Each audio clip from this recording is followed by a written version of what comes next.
Crimes passionnels, disparitions inquiétantes ou machinations diaboliques, percer les secrets des faits divers les plus marquants et plonger au cœur des affaires les plus étonnantes de l'histoire judiciaire.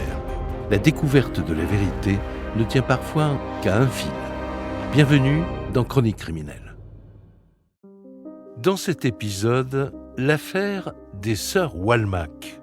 C'est Noël à Civry-Rance, un petit village belge situé près de la frontière française. Partout, c'est la fête. Mais cette joie s'interrompt brutalement lorsqu'un promeneur signale une voiture en flammes.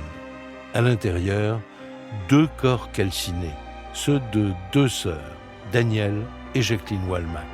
À leur domicile, les policiers découvrent du sang partout, sur les murs et sur le sol. Que s'est-il passé ? La réponse dans ce nouveau podcast de Chroniques criminelles.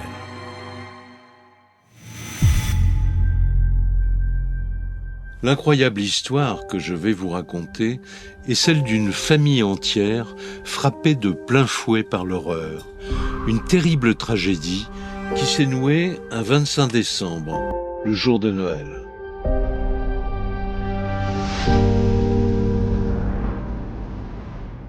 Mais pour bien comprendre cette affaire, il faut remonter plusieurs années auparavant. Tout commence en Belgique, dans la région de Thuin, une bourgade à la fois tranquille et très pittoresque. Alors on est dans un cadre très campagnard, c'est très bucolique. Frédéric Dubois, journaliste à Télésambre. La ville de Thuin, voilà, on a la Sambre avec son méandre en plein milieu, donc avec des remparts. Ce sont vraiment des endroits qui sont extraordinairement beaux, Fabien Lavaux, avocat de la Défense.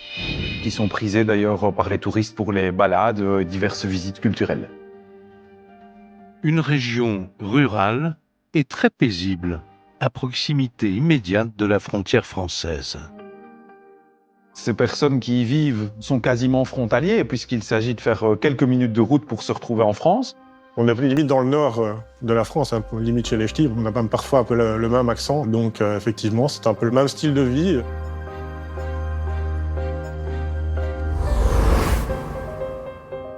C'est ici que Jacqueline et Danielle Walmack ont vu le jour et c'est ici qu'elles ont passé toute leur vie. Ces 2 sœurs, âgées de 54 et 52 ans, sont inséparables, comme s'en souviennent les filles et le mari de Jacqueline. Elles se ressemblaient quand même pas mal, déjà niveau physique. Elles étaient relativement joyeuses. Doriane Jeanmaine, fille de Jacqueline. Elles avaient un bon contact avec tout le monde. Comme elles étaient les 2 premières filles de la famille. Séverine Jeanmaine, fille de Jacqueline. Et, elles se sont fort unies l'une à l'autre et elles faisaient tout ensemble, quoi. Entre elles, c'était fusionnel. Alain Jeanmaine, mari de Jacqueline. Ça, c'est... Des sœurs comme ça, je n'en ai jamais vu, moi.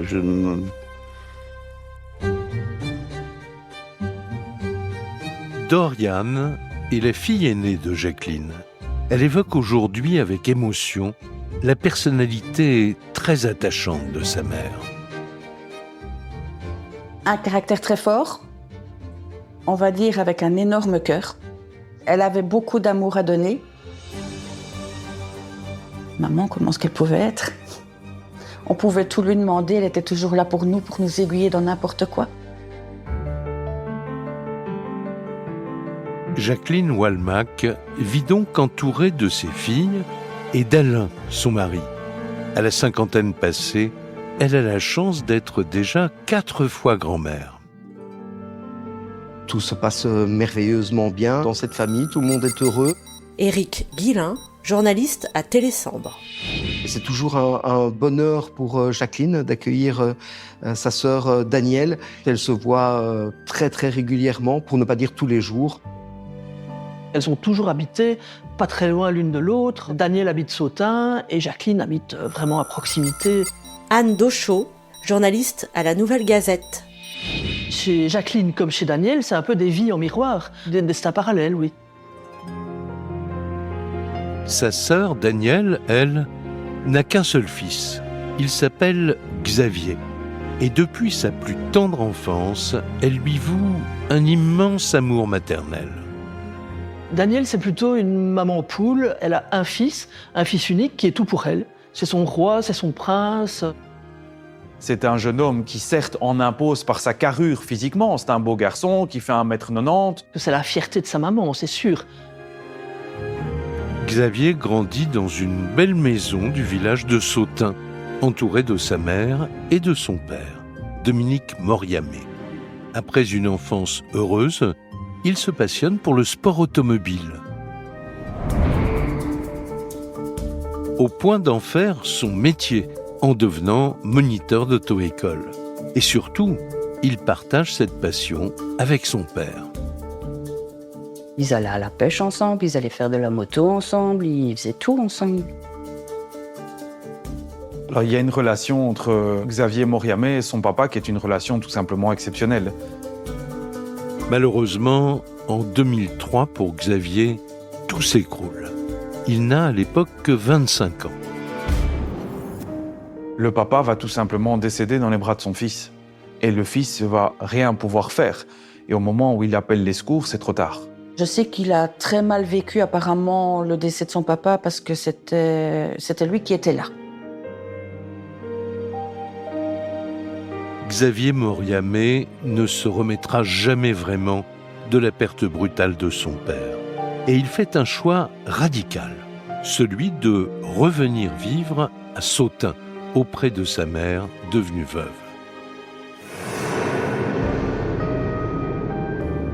Au début des années 2010, il s'y installe avec la jeune femme qui partage sa vie. C'était peut-être confortable, à la fois pour sa maman et pour lui, de garder cette proximité, de rester vivre ensemble. Donc effectivement, depuis le décès de son mari, elle va focaliser l'essentiel de son affection sur son fils. François Dessy, avocat de la défense. En tout cas, c'est une personne qui est aimante, c'est une maman aimante. Avec l'aide de sa sœur aussi, elle va surmonter cette épreuve et remonter la pente. Ainsi s'écoule la vie des sœurs Walmack dans la région de Thuin, en Belgique.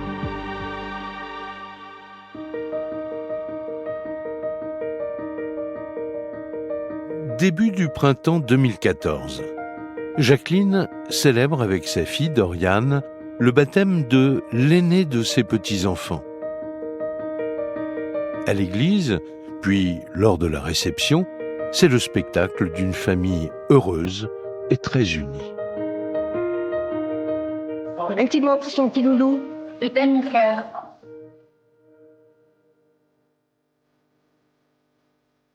Jacqueline, la grand-mère du petit garçon, est aux anges. Allez, mamie Jacqueline, un petit mot pour ton petit loulou. Je t'aime. Ce jour-là, Daniel se trouve juste à côté d'elle, un instant de joie et de communion pour les deux sœurs qui ne se sont jamais quittées. Pourtant, à peine quelques mois plus tard, ces belles images du bonheur familial vont brutalement voler en éclats.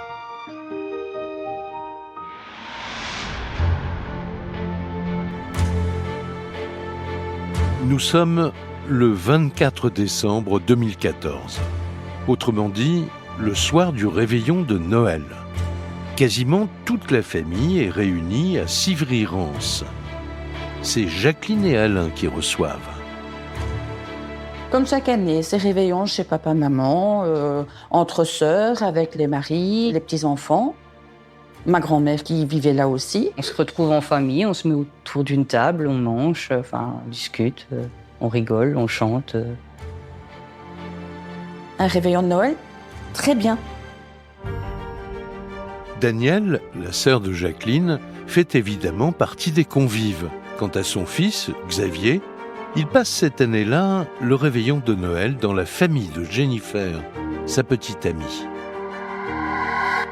Après le dîner, Jacqueline propose à ses invités de revenir déjeuner le 25 décembre. Et tout le monde se fixe rendez-vous au lendemain pour manger les restes. Parce qu'il y a toujours des restes dans ces cas-là. Et vu que ce sont des bons restes, on est dans un contexte très très festif. C'est joyeux Noël à tout le monde. On a le cœur léger, tout va bien. Jacqueline, entourée de sa famille, profite du moment. Doriane s'en souvient comme si c'était hier. Elle est toute pimponnante, avec une belle robe, elle s'est bien coiffée, elle a mis des jolis bas à paillettes. Je la vois sourire dans le fauteuil à côté de ma sœur avec mon fils au milieu, en train de rire avec ma grand-mère, avec nous. Et maman est très joyeuse, comme d'habitude, de recevoir tout le monde, que tout le monde soit autour de la table. Ce n'est que le lendemain matin, 25 décembre 2014, que l'histoire bascule. Vers 11h, Doriane et son mari sont de retour, comme convenu la veille, au domicile des parents. Séverine, l'autre fille de Jacqueline, est également attendue. J'arrive là, papa est levé, on boit une tasse de café et je demande où est maman ainsi que tante Danielle et il me dit elles sont parties vers 9h moins quart, elles sont parties à Sautin, elles vont pas tarder. Moi j'arrive avec mes enfants, j'arrive avec mon mari et là on me dit qu'elle est toujours pas rentrée. Toujours pas de maman. Bon, le temps commence à passer au téléphone, à gauche, à droite, dans la famille, sachant que leurs téléphones sont restés sur la table toutes les deux. Les deux sœurs avaient prévu de faire un aller-retour jusqu'à la maison de Daniel à Sautin pour y alimenter la chaudière. Mais à 12h30 passées, toujours aucune nouvelle. C'est tout à fait impensable de rater ce qui est quand même sans doute un des repas les plus importants de l'année. Donc à 13h, on commence à s'inquiéter. Où est-ce qu'elles sont? Comment est-ce possible? Surtout que c'était prévu qu'on mange tous ensemble. On a pris ma voiture, on est parti avec ma sœur à Sautin. On a fait un chemin d'un côté, puis on est revenu par un autre chemin au cas où. Pour aller voir si elles n'ont pas eu un accident, parce qu'on s'imagine vraiment n'importe quoi. Et je repars par un autre chemin pour regarder s'il n'y a pas la voiture dans un contrebas ou... Il y a moins de 4 km entre les deux maisons et pas la moindre trace de leur voiture. Quant au domicile de Daniel à Sautin, il semble totalement désert. Pour les deux filles de Jacqueline, pour Alain, son mari, c'est le début de l'angoisse. Je crois qu'à partir de ce moment-là, moi j'étais dans les vapes. J'ai fait l'aller-retour dans tous les sens aussi. On a tout quadrillé par tous les chemins inimaginables et possibles qu'il puisse y avoir pour aller d'une maison à l'autre. En début d'après-midi, les recherches n'ont rien donné. La famille contacte Xavier, le fils de Daniel. A-t-il eu des nouvelles? Sait-il quelque chose? Lui qui se trouve avec sa compagne à un autre repas de Noël. Ma sœur Séverine l'a appelé. Elle lui a demandé s'il avait vu maman et tante Danielle. Pour voir s'il les a pas vus et s'il n'a pas eu de nouvelles, parce que nous autres, on n'en avait pas, donc... Séverine Jeanmaine, fille de Jacqueline. Il me dit, non, écoute, je suis en train de faire la fête chez tante Micheline et non, je les ai pas vus, j'ai pas de nouvelles, rien du tout. Malheureusement, Xavier n'en sait pas davantage. Jacqueline et Daniel se sont bel et bien volatilisés. À Sivry-Rance, plus personne n'a le cœur à ce repas de Noël. On ne mange pas, on n'a pas faim, on s'inquiète. C'est pas normal. Doriane Jeanmaine, fille de Jacqueline. Le jour de Noël, elle ne nous aurait pas laissé comme ça en plan, surtout si elle savait qu'on venait. On a téléphoné à la police. La police nous a dit qu'on ne pouvait rien faire, étant donné qu'il n'y avait pas 24 heures minimum de disparition.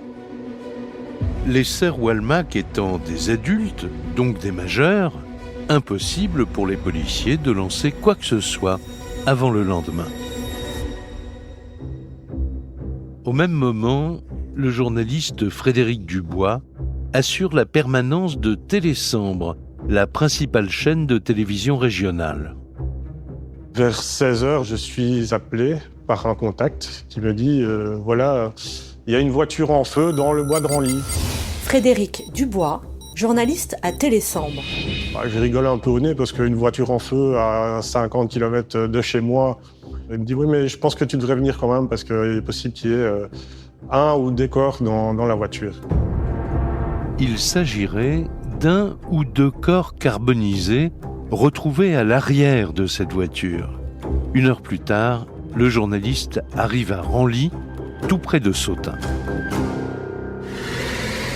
On est au crépuscule à ce moment-là et au loin, on aperçoit un peu de fumée, des volutes de fumée qui s'échappent au-dessus de l'orée du bois.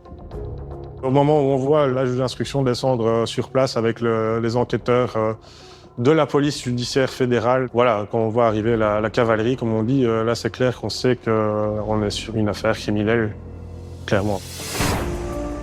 Alors que les forces de l'ordre quadrillent déjà tout le secteur, à Civry-Rance, c'est la stupéfaction. Les filles et le mari de Jacqueline voient soudain débarquer la police locale. On est un peu abasourdis en se disant tiens, ils arrivent quand même vite pour quelque chose qui n'avait pas lieu d'être, quoi. Ils arrivent quand même, malgré soi-disant qu'il fallait attendre 24 heures. Ils nous demandent un petit peu des renseignements sur ci, sur là. Les policiers veulent connaître une chose en particulier, le numéro d'immatriculation de la voiture de Jacqueline. Ce véhicule que la famille recherche depuis la mi-journée. On se demande pourquoi on nous demande la plaque. Et puis peut-être que c'est pour la rechercher. On ne comprend pas et on ne sait rien. Mais vers 19h, j'ai dit que si on avait besoin de moi, que je reviendrais, mais que j'allais donner le bain à mon petit garçon et lui donner son biberon. La nuit vient de tomber ce 25 décembre lorsque Doriane, de plus en plus inquiète, quitte le domicile de ses parents. Alors qu'elle roule depuis à peine quelques minutes, elle tombe sur un véritable déploiement de forces de l'ordre. Je vois les policiers et toutes ces personnes qui courent dans tous les sens. Tout est bouclé, il y a des gyrophares partout. Mon mari fonce dans les barrières. Là, il se fait attraper par 2 policiers qui lui disent que s'il ne se calme pas, on va le colsonner. Malgré la confusion, impossible d'en savoir davantage. La police refuse de dire quoi que ce soit à la famille. On se croirait dans un film, tout simplement. Il faut le vivre pour y croire, en fait. Et on ne les a pas trouvés. Donc après, moi je sentais que ça n'allait plus. Alain Jeanmaine, mari de Jacqueline. Comme un pincement au cœur. Il y a quelque chose qui s'est passé, c'est pas normal. Le fait qu'elle ne soit pas rentrée, il y avait toute cette police autour de Sautun, on comprend rien. Alors que se passe-t-il ? Pour quelle raison la police veut-elle l'immatriculation de la voiture de sa mère ? Et pourquoi on ne leur dit rien ? Forcément, Doriane imagine le pire. Je suis cloîtrée là chez moi et je ne sais pas quoi faire. Je me vois assise sur ma pierre de porte en train de fumer ma cigarette, regardant les étoiles en me disant « Maman, s'il te plaît, dis-moi que tu vas bien, que c'est pas toi. » Ce que Doriane et les siens ne savent pas encore, c'est que les investigations viennent de faire un spectaculaire bond en avant. Car la police est sur le point de toucher au but. Même si la plaque d'immatriculation a été détruite par le feu, le modèle de la voiture, lui, est bien reconnaissable. Et c'est donc à partir du numéro de châssis qu'ils parviennent à identifier la propriétaire de cette voiture. Éric Guillain, journaliste à Télésambre. C'est Jacqueline Walmack. Madame Jacqueline Walmack, qui justement avait été signalée disparue avec sa sœur dans la journée par ses proches. Elle habite dans le coin, donc... Anne Dauchot, journaliste à la Nouvelle Gazette. Vraiment à 5 km de l'endroit où on a retrouvé la voiture. Tandis que la famille reste plongée dans l'angoisse, les policiers foncent vers le domicile de Daniel à Sautun. C'est là que les 2 sœurs devaient se rendre le matin de Noël lorsqu'elles ont disparu. Du côté de la voiture, On ne peut plus rien en tirer. La seule chance de pouvoir trouver d'autres pistes d'un point de vue scientifique, c'est de fouiller la villa. Au moment où ils enfoncent la porte, les enquêteurs sont bien loin de se douter de ce qui les attend à l'intérieur. Il y a vraiment du sang partout. Il y en a sur les murs, il y en a également sur les plafonds.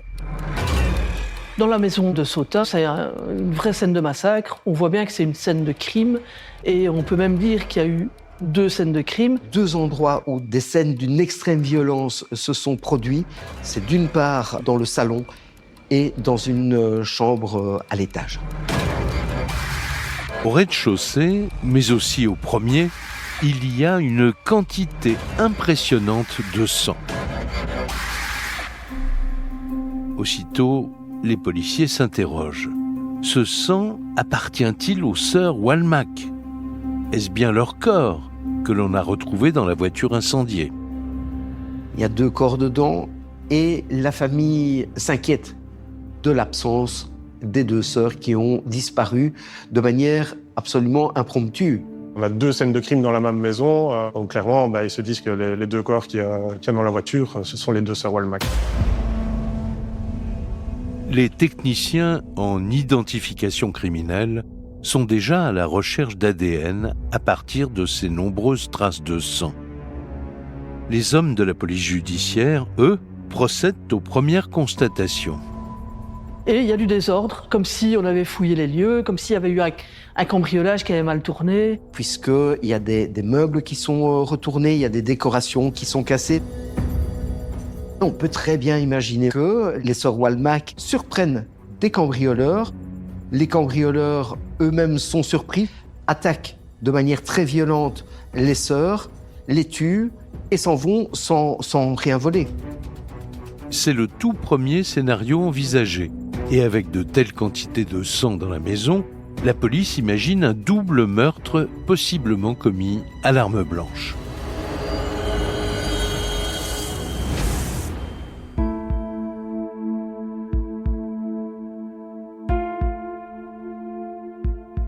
Maintenant, la question est de savoir comment peut-on être d'une telle brutalité, comment peut-on être aussi violent, être aussi barbare, j'ai envie de dire. Aucun cambrioleur ne prendrait la peine, la précaution de faire disparaître les corps, de les mettre dans une voiture, d'y mettre le feu. Comment un rôdeur, un cambrioleur peut-il en arriver à un tel extrême? Là, on ne comprend pas. Un crime violent, un véhicule en feu et ces 2 corps calcinés, les enquêteurs émettent une nouvelle hypothèse, celle d'un double homicide perpétré par les milieux du crime organisé. Là, on se dit, ouf, règlement de compte. Quelqu'un qu'on assassine, qu'on met dans un coffre, une histoire de drogue ou autre chose. Maintenant, les sœurs Walmack sont des dames tout à fait avenantes. Rien à voir avec la pègre, rien à voir avec quelque trafic que ce soit. Ce sont des citoyennes absolument normales. Alors, que signifie ce double meurtre particulièrement sauvage? Qui a bien pu s'en prendre à Daniel et à Jacqueline? Pour la police belge, c'est le début d'une enquête retentissante. Nous sommes le 26 décembre. Voilà 24 heures que les proches des sœurs Walmack sont au supplice. Et toujours aucune information de la police. C'est par les médias qu'ils vont tout apprendre. On sait bien qu'il leur est arrivé quelque chose, mais on ne sait pas ce qui s'est passé. Doriane Jeanmaine, fille de Jacqueline. Et on doit continuer à vivre dans le doute. La télé nous annonce bien qu'en fait, c'était 2 corps calcinés qui ont été retrouvés. Je ne souhaite à personne de vivre cette chose. On se croirait dans quelque chose d'irréel. Dès lors, il n'y a plus de place pour le doute. En quelques secondes, Alain, le mari de Jacqueline et ses filles, réalisent que plus rien dans leur vie ne sera comme avant. Chaque fois qu'il y a un truc qui va bien, je pense merci Jacqueline. Ah.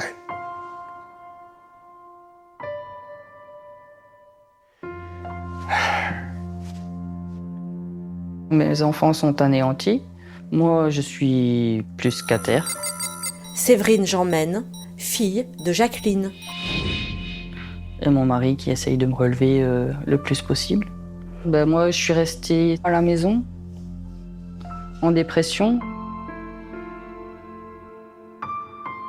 À l'heure où la famille de Jacqueline et Daniel entame son deuil, l'impensable nouvelle se répand. En particulier parmi les habitants de Sautin, ce hameau où le massacre s'est déroulé. C'est un Noël exceptionnel dans le très très mauvais sens du terme, parce qu'on est dans un village où il ne se passe rien, le bouche à oreille fonctionne très vite et c'est la sidération chez tous les habitants. La population est sous le choc. 2 mères de famille sans histoire, tuées le jour de Noël dans des circonstances effroyables. Une véritable psychose s'installe. Lorsqu'il apprend la nouvelle, Xavier Moriamé, le fils de Daniel, est à son tour foudroyé. Il était absent de la maison familiale de Sautin ce 25 décembre. Et lui non plus ne comprend pas comment cela a pu se produire.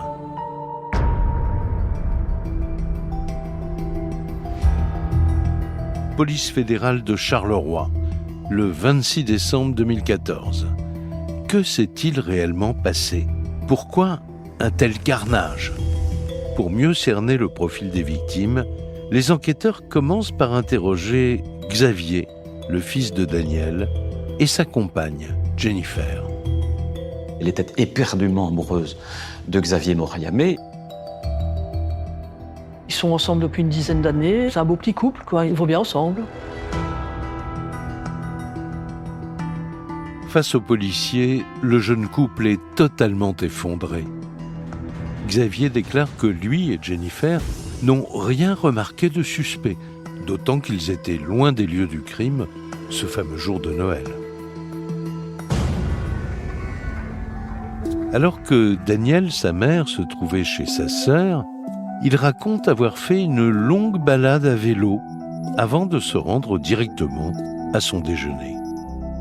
Il est chez des amis, il est à un repas de Noël avec Jennifer, tout à fait normalement, dans une grosse ambiance, voilà. Il a fourni un alibi que les enquêteurs vérifient. Frédéric Dubois, journaliste à Télésambre. A été corroboré par les gens avec qui il était. Ce qui n'empêche pas les policiers de prélever leur ADN pour vérification. Ils demandent aussi à Xavier et à Jennifer de rester à leur disposition dans l'attente du résultat des expertises génétiques et de celles liées à leur téléphonie. Autour maintenant de Séverine et d'Oriane d'être interrogés. Après avoir prélevé leur ADN, les policiers démarrent leurs auditions. Et tout de suite, elles dressent un drôle de portrait de Xavier, leur cousin germain qu'elles côtoient depuis l'enfance. C'est un enfant roi. Il avait tout ce qu'il voulait. Il rêvait, il l'avait, c'est tout. Il était très capricieux, il fallait pas casser ses affaires, ça il le faisait bien comprendre. Donc c'était un peu monsieur, je n'ai peur de personne. Il avait plutôt ce côté prétentieux, plus à montrer qu'il était là. Un peu frimeur, oui. Les cousines ajoutent que depuis la mort de son père, Xavier s'était installé chez sa mère en compagnie de Jennifer. Une vie commune dont le jeune couple semblait se satisfaire. C'est un peu un Tanguy qui revient et je m'installe. Maman fait un peu la boniche de la maison puisqu'elle s'occupe de la maison, s'occupe du linge. Elle devait payer l'électricité, elle devait payer l'internet, c'était à elle à tout payer quoi en fait. Et d'après ses nièces, Daniel, la propriétaire des lieux, trouvait que cette situation s'éternisait. D'autant que Xavier, son fils, avait une passion très coûteuse. Il dépensait des fortunes dans la pratique des sports automobiles. Il a une passion évidente pour les bolides. Éric Guillain, journaliste à Télésambre. Pour les voitures qui vont vite. Il faisait du rallye, oui. Monsieur aimait bien les voitures, mais bon, il faut trouver l'argent. Il faut payer une auto avec autant de chevaux. Alain Jeanmaine, mari de Jacqueline. Et puis mettre les pneus, et puis mettre les jantes, et puis ça coûte, hein. Ces rallyes automobiles sont un véritable gouffre financier pour Xavier Moriamé, même s'il gagne très correctement sa vie comme moniteur d'auto-école. Effectivement, il a un métier, il pourrait fonder un foyer ailleurs, mais je pense qu'il convoite la maison où son père a vécu. C'est un endroit qui est magnifique. Fabien Lavaux, avocat de la défense. Plein de souvenirs pour lui. Ce sont les souvenirs de son papa, c'est la maison familiale, il est fils unique. Le tableau dépeint par la famille a de quoi interpeller la police. D'après les proches, la cohabitation se dégrade progressivement, à tel point que le fils et sa mère doivent trouver un compromis. La maison est cloisonnée, divisée en deux parties. Il y a une partie qui est occupée par Xavier et sa compagne, et il y a une partie qui est occupée par la maman, et donc ils décident ainsi de se partager, si je puis dire, l'héritage familial. C'est une propriété qui est grande, et donc l'idée de dire on en fait 2 habitations est une idée de départ qui est bonne. Malheureusement, les témoins sont formels. Entre Daniel et le couple formé par Xavier et Jennifer, les motifs d'accrochage se multiplient. Il rentre, les meubles sont changés de place. Le courrier est ouvert. On va sur les comptes bancaires. On change la décoration. Et donc effectivement, les intrusions, je dirais quotidiennes, François Dessy, avocat de la défense. dans un sens comme dans l'autre, peuvent amener et faire jaillir des difficultés éventuelles. Il accuse sa maman de le harceler, d'être sans cesse sur son dos, alors que lui a envie aussi d'avoir son indépendance et de pouvoir mener sa vie telle qu'il l'entend. Les policiers s'interrogent. Xavier s'est-il disputé une fois encore avec sa mère ce matin-là? La situation aurait-elle dérapé? Serait-il en train de leur cacher quelque chose? On a des suspicions sur Xavier parce qu'on sait que les relations entre Xavier et sa maman sont très conflictuelles.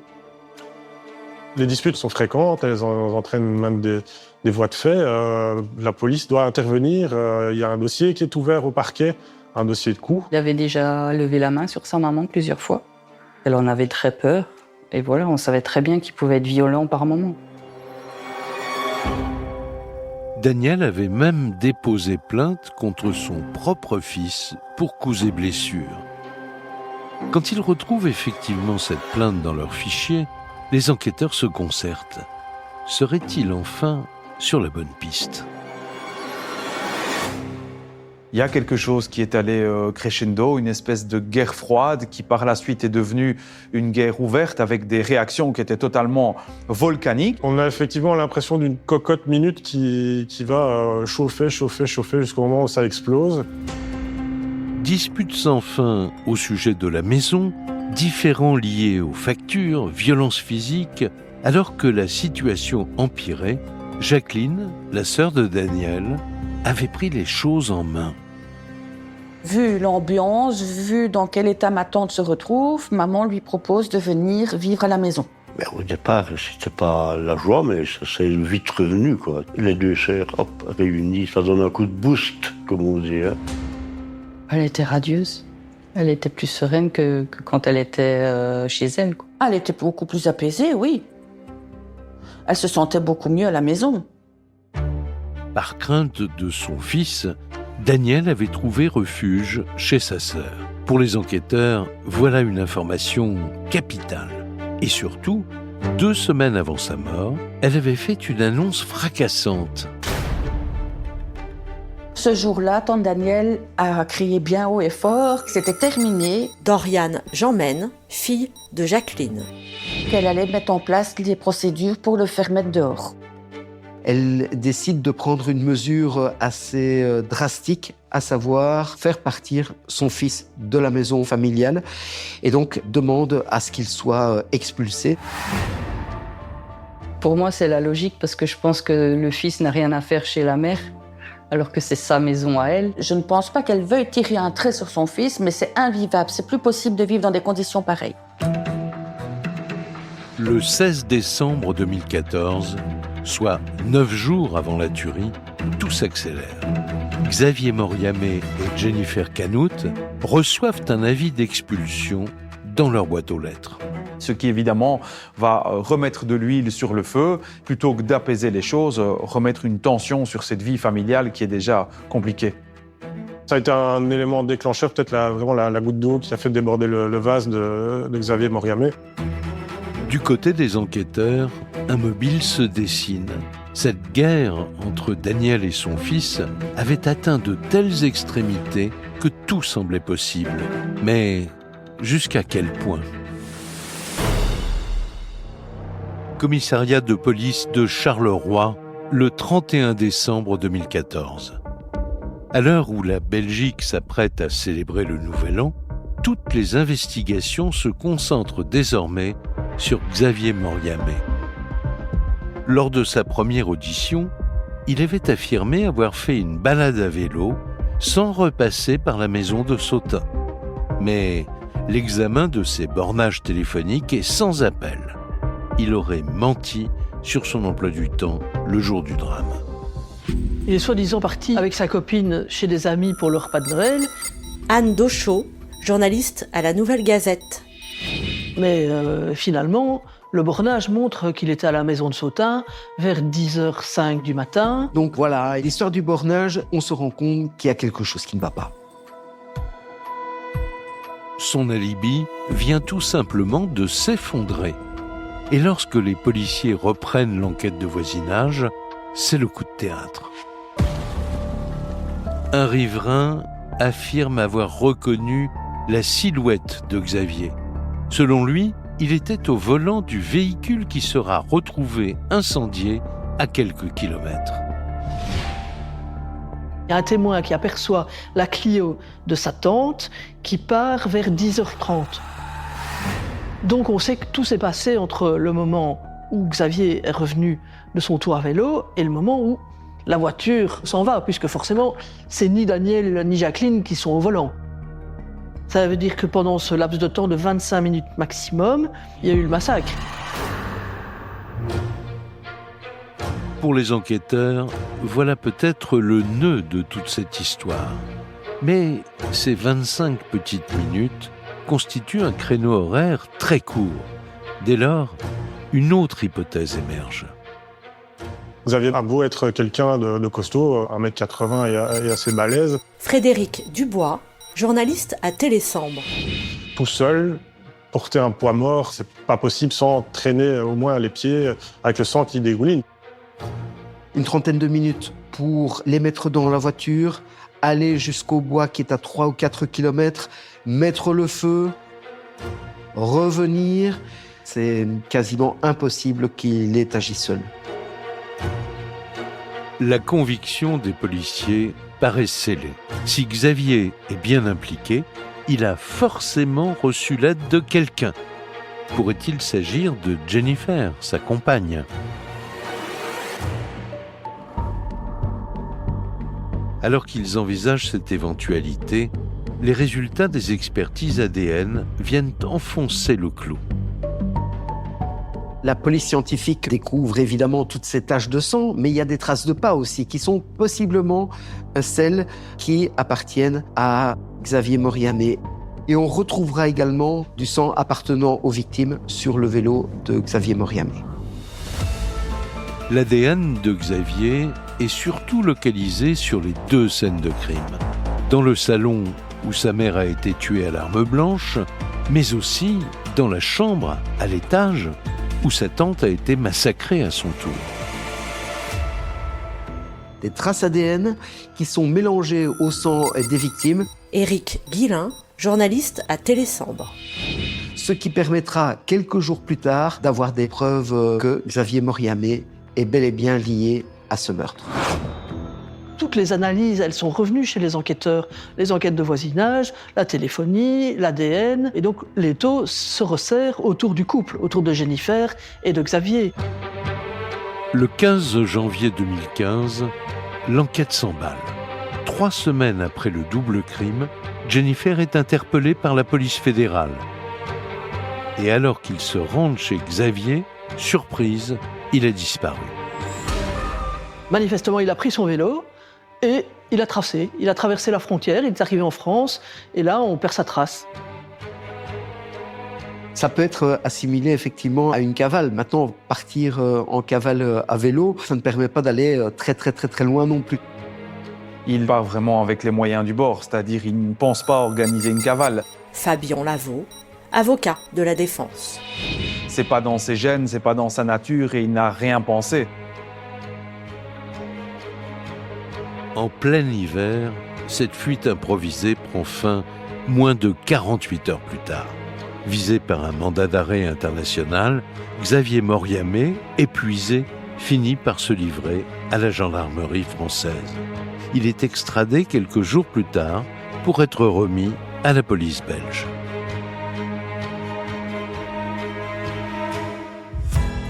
Commissariat de Charleroi, fin janvier 2015. Pour les enquêteurs, c'est l'heure de vérité. Placé en garde à vue, Xavier met tout de suite en cause Danielle, sa mère. Il collabore totalement, malgré le caractère pénible. Il dit qu'il avait subi dans sa vie pas mal de frustrations. Frustrations dont la maman était pour l'essentiel responsable. Alors il fait 1m90, il est athlétique, mais dès que sa mère hausse le ton, c'est quelqu'un qui se tait, qui courbe l'échine et qui dit « oui, maman ».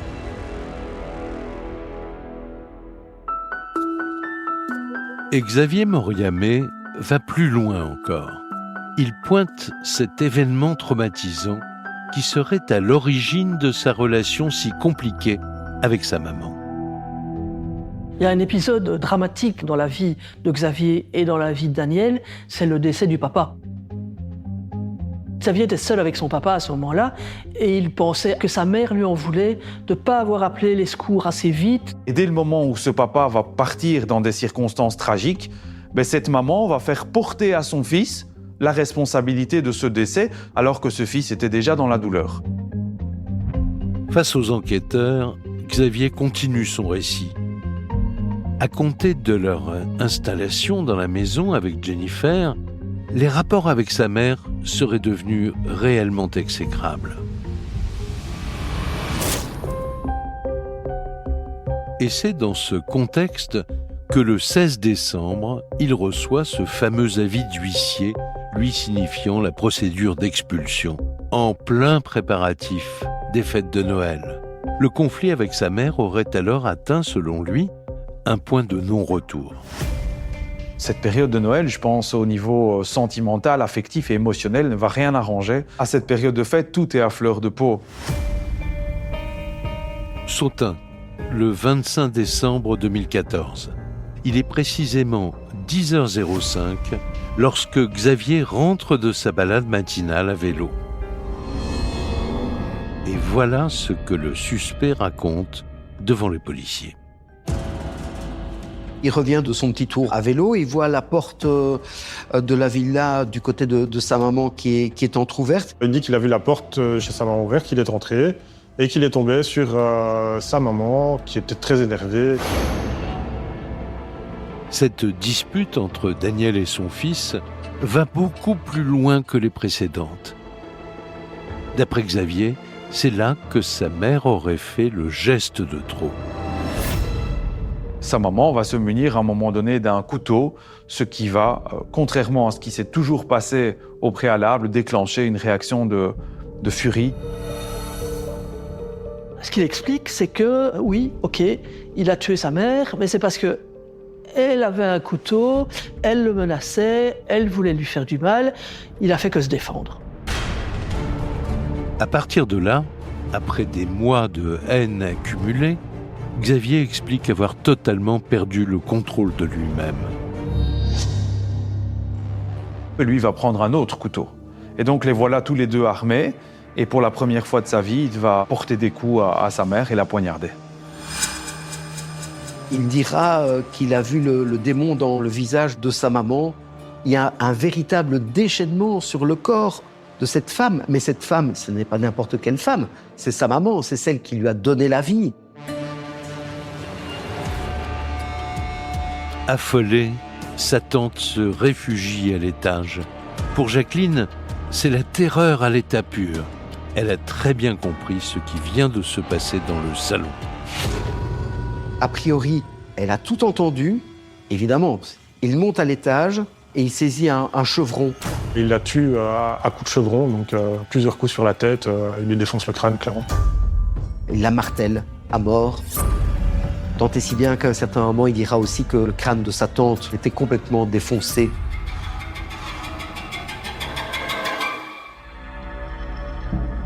Xavier Moriamé vient de reconnaître le double meurtre. D'abord celui de sa maman, puis à quelques secondes d'intervalle celui de sa tante. Les policiers n'en reviennent pas. Après ce parricide, comment peut-on ensuite, de manière très froide, exécuter une personne qui vous est très proche, la sœur de celle qui vous a donné la vie? Il est dans un état de panique, il ne sait pas trop quoi faire, et donc que fait-on? Alors que fait-on? Il n'y a pas 36 possibilités. Ce matin du 25 décembre, il y a 2 cadavres, l'un au rez-de-chaussée, l'autre au premier étage. Xavier Moriamé poursuit sa terrible confession. Dans son esprit, tout se serait enchaîné très vite. Soit on appelle les services de police, ou soit on essaye de masquer la bêtise qu'on vient de faire, qui est une fameuse bêtise puisqu'il s'agit d'un double crime et c'est la réaction première qu'il va avoir. Donc il repart dans sa partie privative, il va chercher sa compagne Jennifer Canotte et il dit « J'ai réglé le problème avec la vieille, viens m'aider. » Je veux me débarrasser des corps, je vais les mettre dans l'auto. Anne Dauchot, journaliste à la Nouvelle Gazette. Je vais aller brûler la voiture, il faut m'aider pour les mettre dans le coffre. Jennifer, elle, est interrogée dans un bureau séparé. Et le récit qu'elle livre de la scène a de quoi faire froid dans le dos. Elle raconte avoir agi tétanisée tel un automate sur les ordres de Xavier. On la jette littéralement sur une scène de crime à laquelle elle n'a jamais assisté. François Dessy, avocat de la défense. Et elle était à mille lieues d'imaginer que la situation aurait pu conduire à de telles extrémités. Et donc là, Jennifer Canotte, elle découvre les corps, le sang. Ce qu'elle dit, c'est qu'elle va d'abord vomir aux toilettes. Et tous les deux vont s'organiser, si je puis dire, pour essayer de dissimuler toutes les preuves et embarquer les corps. Ensuite, dit-elle, ils auraient chargé ensemble les 2 cadavres. Face aux policiers, Jennifer reconnaît avoir suivi Xavier en voiture jusqu'au bois de Ranly. Il est allé dans un endroit reculé et il a mis le feu à ce véhicule tout simplement. Elle a un rôle évidemment important post-mortem. Elle va lui fournir le bidon d'essence qui va permettre de mettre le feu à la voiture. Pour le reste de la famille, ces révélations font l'effet d'une bombe, car Séverine n'a pas oublié ses échanges avec Xavier, son cousin.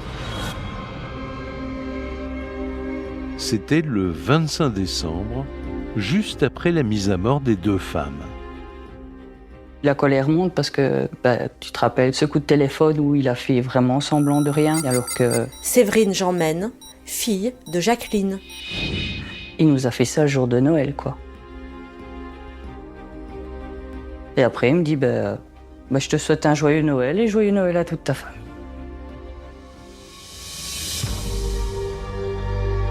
Alors, quel serait le mobile?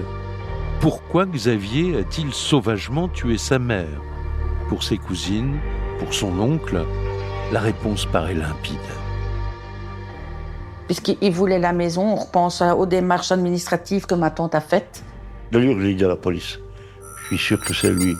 Alain Jeanmaine, mari de Jacqueline. J'avais raison, hein. Je sais pas, ça me fait même du mal d'en parler parce que sinon... On ne peut pas imaginer des choses pareilles. Doriane Jeanmaine, fille de Jacqueline. J'ai ressenti énormément de colère. Énormément de colère. Mais il y a autre chose qui scandalise les membres de la famille Walmack. Pourquoi Xavier a-t-il accablé sa mère pour tenter de justifier son acte monstrueux? Le tissu de mensonges qu'il peut raconter par rapport à ma tante, des absurdités incroyables, c'est la pire des mères qu'il ait pu avoir, quoi. La plus mauvaise qui pouvait exister, c'était elle. Il a eu la pire des enfances possible. C'est aberrant. À l'issue de sa garde à vue, Xavier Moriamé est inculpé du double meurtre sans préméditation de sa mère et de sa tante. Il est aussitôt incarcéré. Pour ses deux cousines, la justice doit maintenant passer. On attend tous qu'il soit puni en tant que tel, même si on pense que puni à vie, ça serait pas possible, mais qu'il ait le maximum. Le plus longtemps en prison, quoi, parce que tuer 2 personnes, c'est quand même, c'est pas rien, quoi. Jennifer Canout, elle, se voit poursuivie pour modification de scène de crime et recel de cadavres. Elle est placée également en détention provisoire. Voilà l'affaire de la tuerie du Réveillon, enfin élucidée. Dès lors, Fabien Lauveau, l'avocat de Xavier, n'a plus qu'un objectif, faire tout ce qui est possible pour lui éviter la peine maximale, soit 30 ans de réclusion criminelle. Il faut quand même se rendre compte que le risque pénal pour lui est vertigineux. Fabien Lavaux, avocat de la défense. L'enjeu était très important et il s'agissait d'aller relayer les aveux qui ont été formulés et d'obtenir de larges circonstances atténuantes. Alors cette ligne de défense tiendra-t-elle le choc face à l'horreur de son double crime?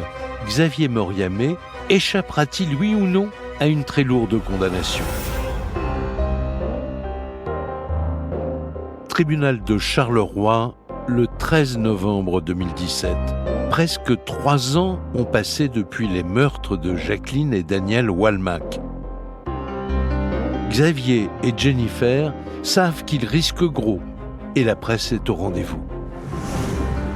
Poursuivi pour parricide, un des actes les plus graves du code pénal, mais aussi pour meurtre et recel de cadavres, Xavier Moriamé a été entendu pendant plus de 2 heures cet après-midi. Pendant que Xavier fait le récit de ce 25 décembre sanglant, les autres membres de la famille lui font face depuis le banc des parties civiles. Et leur colère est intacte. J'aurais pas accepté ses excuses. Ses excuses, il peut se les garder. Il baisse les yeux. Il passe devant nous, mais il baisse les yeux parce qu'il est obligé de passer par la porte qui est juste à côté de nous. Il est resté assez froid. Il n'a pas vraiment regardé du côté des parties civiles. Il y avait même sa grand-mère qui était là. Elle était en chaise roulante, elle était vraiment près de lui. Et donc son petit-fils avait tué ses 2 filles. C'était insoutenable. D'emblée, Xavier Moriamé exclut toute participation de Jennifer aux actes criminels proprement dits. Elle se sait parfaitement innocente du crime, de l'homicide. Elle dit qu'elle est totalement étrangère à la scène. Elle dit qu'elle est arrivée lorsque les corps gisaient déjà dans une mare de sang. Quant à Xavier et son avocat, ils s'en tiennent toujours aux mêmes arguments. Pour eux, tout cela ne serait que le résultat d'un terrible engrenage. Il a reconnu que les relations étaient tendues avec sa maman qui, quelques jours plus tôt, avait entamé une procédure d'expulsion à l'encontre de son fils, avec qui elle cohabitait dans la maison de Sautin, dans des parties distinctes. Après 2 jours de débat, le couperet tombe. Xavier Moriamé est condamné à 25 ans de prison pour le double meurtre de Noël 2014. C'est 5 ans de moins que la peine maximale. Et je crois que le prévenu s'attendait forcément à une peine sévère. Cependant, le tribunal, je pense, a fait preuve d'équilibre en retenant tout de même quelques circonstances atténuantes. Jennifer, elle, est condamnée à 1 an et demi de prison avec sursis pour recel de cadavres, des peines qui seront confirmées en appel.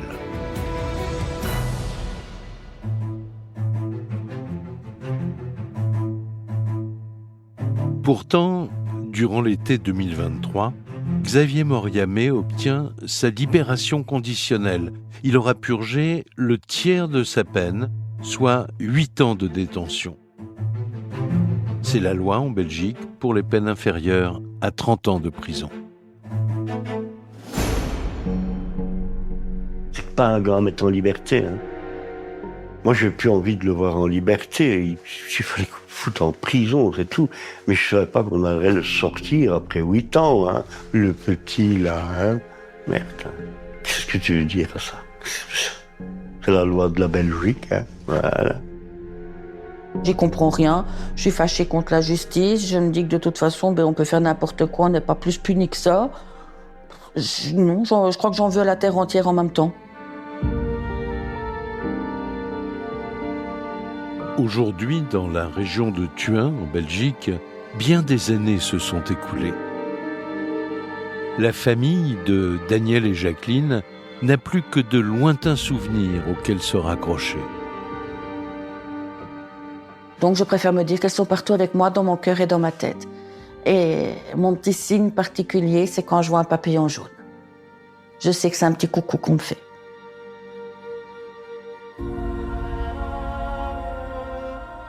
On garde les bons moments, on garde les moments où on cuisinait ensemble, on garde tous ces moments de bonheur où on a pu les partager avec elle. Les dernières paroles qu'on a eues le 24, tout nous revient tout le temps. J'ai sans cesse la dernière parole de ma maman avant d'aller coucher qui me dit « Enlève-moi ça ma chérie » en me parlant de ses boucles d'oreilles et de son collier. Et à demain. Voilà.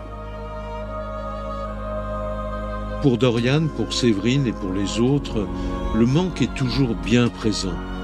Alors pour tenter d'oublier toutes ces atrocités, ils préfèrent se souvenir des seuls instants de joie.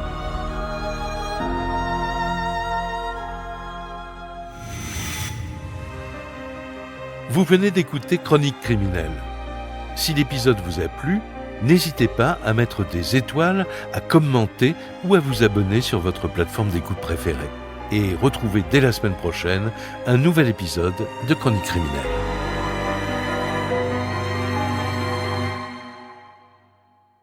Le soir du 12 octobre 2007, Paris s'était enveloppé d'un brouillard épais qui étouffait le bruit des voitures et la lueur des lampadaires vacillait comme si elle hésitait à éclairer les secrets de la ville. Dans un appartement modeste du quartier du Marais, le corps sans vie d'un journaliste reconnu pour ses enquêtes dérangeantes fut retrouvé étendu sur le parquet ciré, une expression de stupeur figée sur son visage, comme si le temps lui-même s'était arrêté pour observer le dernier souffle d'un homme qui avait osé regarder derrière le rideau de mensonges que certains croyaient solide. Les voisins avaient entendu un fracas, un bruit sourd qui avait résonné dans l'immeuble comme l'écho d'un avertissement silencieux, mais personne n'avait osé intervenir, chacun trop pris par la peur diffuse qui s'infiltre dans les appartements par les fissures des murs. L'odeur métallique du sang se mêlait à celle du café renversé sur le bureau, créant une atmosphère de chaos domestique et pourtant étrangement calme, comme si la maison retenait son souffle pour ne pas révéler trop tôt ce qu'elle avait vu. Le journaliste, nommé Laurent Duval, était connu pour ses reportages incisifs sur la corruption politique et les réseaux clandestins qui, sous le vernis de la normalité, manipulaient la ville entière. Ces articles récents avaient provoqué des remous dans les cercles influents de Paris, exposant des noms que personne n'osait prononcer à voix haute. La police, alertée par un appel anonyme, arriva sur les lieux pour trouver un tableau de vie interrompu avec une précision macabre.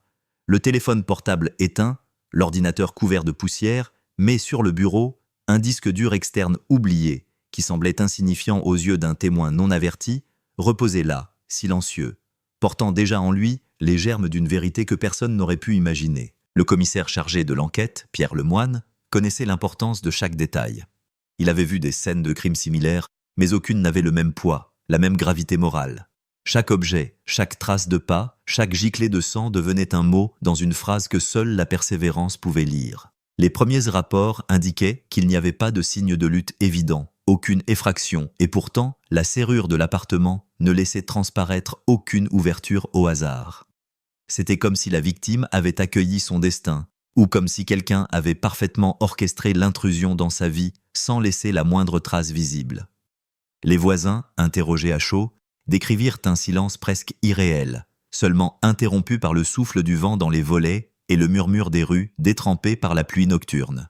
Le disque dur, humble et poussiéreux, devint la clé de l'énigme. Dans le monde numérique, chaque fichier, chaque email, chaque cachette virtuelle pouvait contenir un fragment de vérité, et le moine savait qu'il fallait plonger dans ce labyrinthe de données comme un plongeur dans les profondeurs glaciales d'une mer obscure. L'ordinateur de Duval, verrouillé par des mots de passe complexes et des systèmes de sécurité que lui seul comprenait, ne révélait rien de prime abord. Mais l'expérience et l'instinct guidaient le commissaire et son équipe.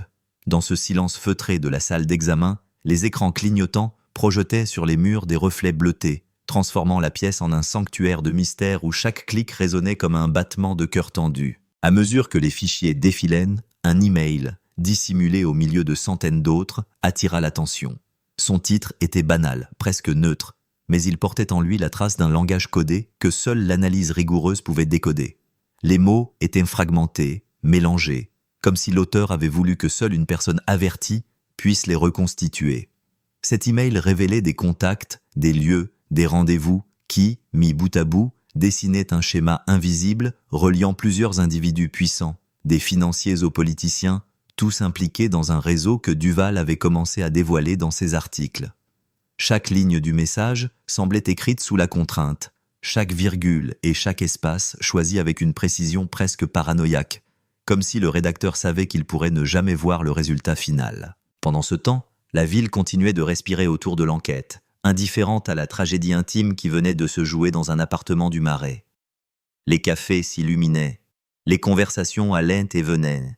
Les passants pressés marchaient sans regarder les visages, sans entendre les cris silencieux de ceux qui, derrière les murs, cherchaient la vérité. Le moine comprit que le crime ne se limitait pas à la mort d'un homme. Il s'agissait d'un message envoyé à tous ceux qui oseraient défier le système, une ombre posée sur la conscience collective, un avertissement que même dans les rues éclairées, l'obscurité pouvait toujours frapper. L'analyse technique de l'email révéla une série de fichiers joints cryptés. Chacun d'eux contenait des preuves tangibles, des photographies, des enregistrements vocaux, des documents financiers. La complexité de ce réseau montrait que la victime ne faisait que gratter la surface d'un iceberg immense et que son meurtre avait été planifié avec une connaissance précise de ses habitudes, de ses méthodes de travail et de ses faiblesses. Plus le moine avançait, plus le scénario se précisait. Il ne s'agissait pas d'un acte impulsif, mais d'une orchestration méticuleuse, presque théâtrale, où chaque élément du décor avait été pensé pour impressionner et effrayer autant qu'il devait masquer les véritables auteurs. Le commissaire fit appel à un expert en cryptographie, une femme nommée Claire Montreuil, reconnue pour sa capacité à déchiffrer les codes les plus sophistiqués. Ensemble, ils passèrent des jours à analyser chaque octet, chaque séquence, chaque détail apparemment insignifiant. La tension montait à mesure que l'énigme se dévoilait lentement, comme si chaque progrès dans la lecture de l'email rapprochait le danger de ceux qui enquêtaient. Leur nuit était hantée par les questions. Qui aurait voulu le faire taire ? Combien de secrets pouvaient être révélés avant que la vérité ne se retourne contre eux ? Et puis, un soir, alors que Paris s'endormait sous un voile de pluie froide, le puzzle se mit en place. Les fichiers révélaient un schéma, une cartographie de relations et de transactions, et au centre de ce labyrinthe numérique, un nom revenait sans cesse. Le visage de l'individu apparaissait dans les souvenirs de Duval, dans ses articles, dans les témoignages de ceux qui l'avaient rencontré. Ce nom, jusqu'ici caché derrière des couches d'anonymat, représentait le cœur du réseau. La réalisation frappa le commissaire. La victime n'avait pas seulement été tuée pour ce qu'il savait, mais pour ce qu'il avait commencé à dévoiler au monde. Le moine comprit également que la clé pour relier l'assassin à la scène du crime résidait non seulement dans l'email, mais dans la manière dont Duval avait stocké ces informations.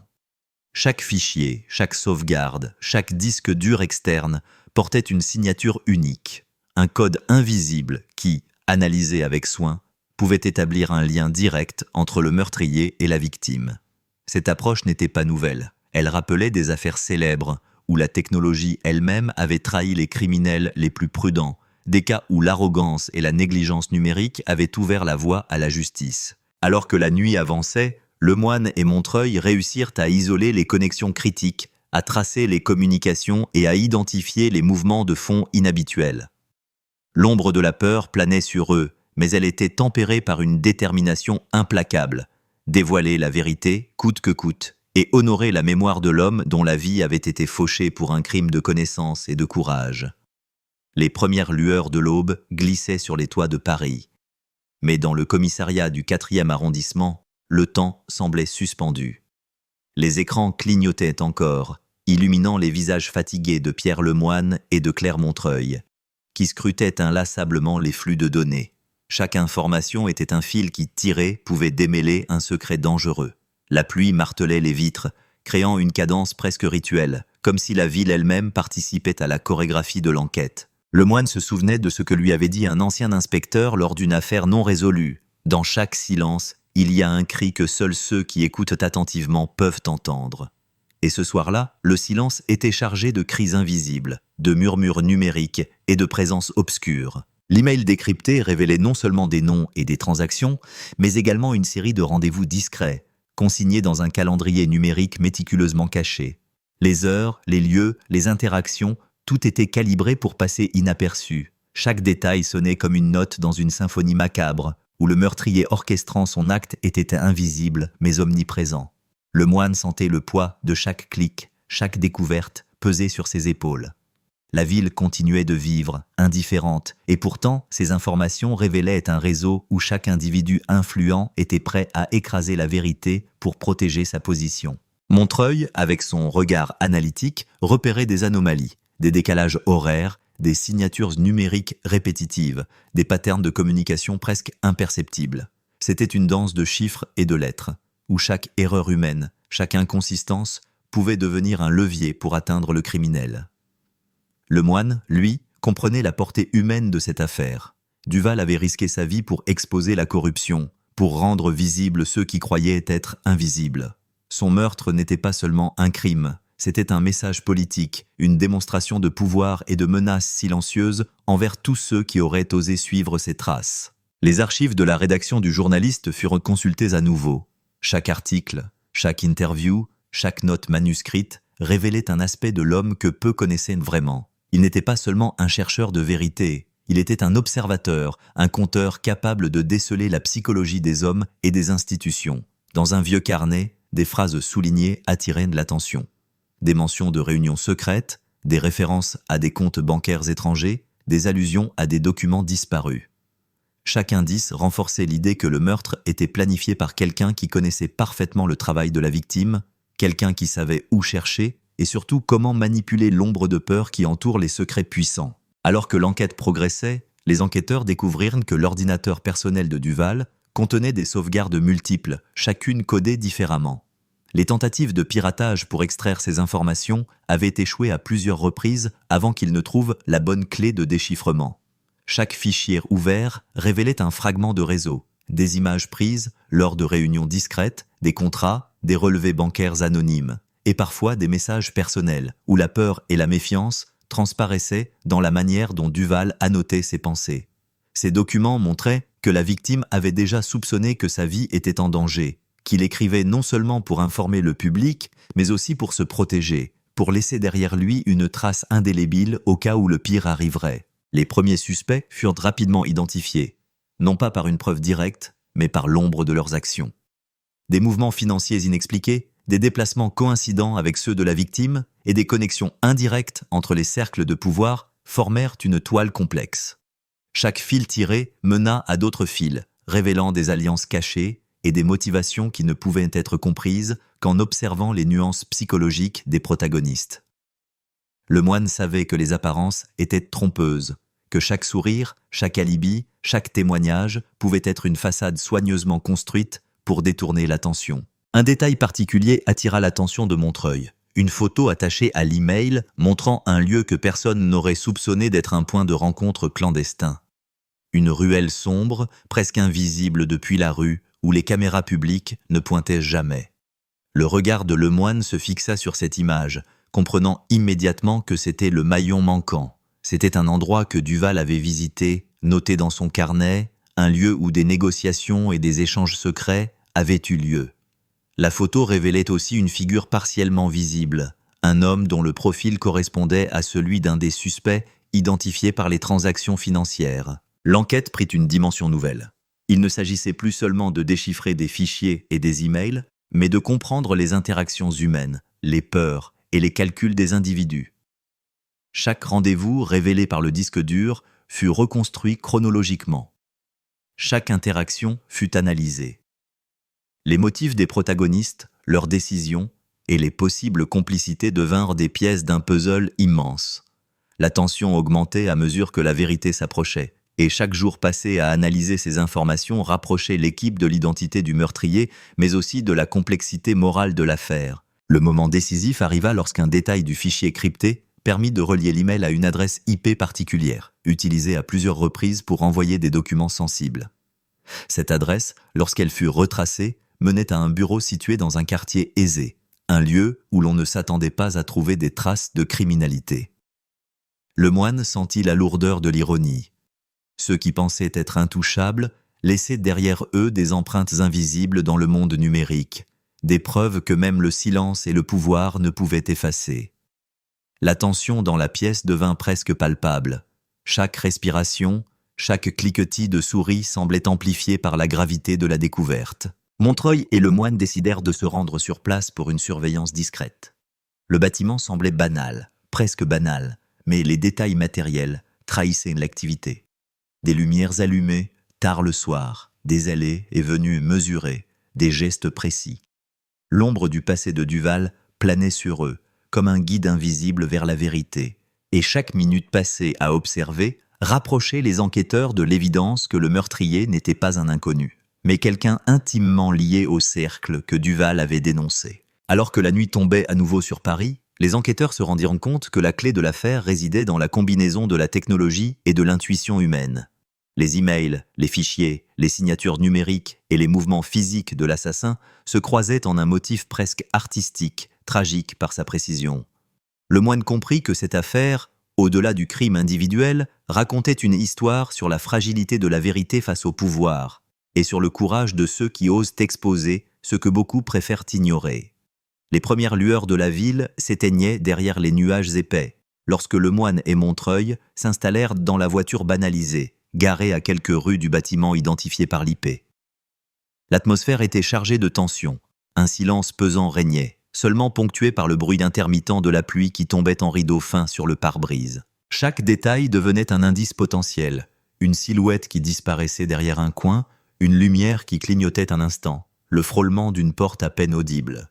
Le commissaire sentait son cœur battre au rythme de la ville, conscient que chaque mouvement pouvait révéler ou effacer des preuves cruciales. L'enquête numérique avait révélé un schéma inquiétant. Les rendez-vous enregistrés dans l'email ne suivaient pas un ordre chronologique banal, mais semblaient former un labyrinthe, chaque point connecté à plusieurs autres, un enchevêtrement complexe d'alliances et de secrets. Les individus impliqués n'étaient pas des criminels ordinaires, ce n'étaient pas des voleurs ou des escrocs amateurs, mais des architectes de l'ombre, des personnes qui comprenaient le fonctionnement des institutions et savaient comment manipuler le système pour échapper à toute sanction. Leur audace et leur précision rendaient la traque de l'assassin encore plus délicate et dangereuse. Alors qu'ils observaient le bâtiment, Montreuil remarqua un détail subtil.